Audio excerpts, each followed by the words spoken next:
Я, собственно, руководитель пресс-службы Российской академии наук. Найденова Александра Натальевна.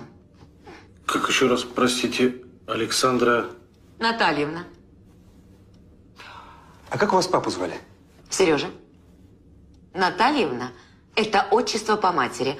Можно сказать, матчество. Матчество? А так бывает? После взятки в ЗАГСе еще и не так бывает.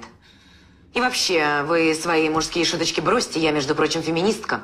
С женщинами? Нет, это лесбиянка. Баба-мужик? Нет, это трансвестит. Кто свистит? Никто не свистит.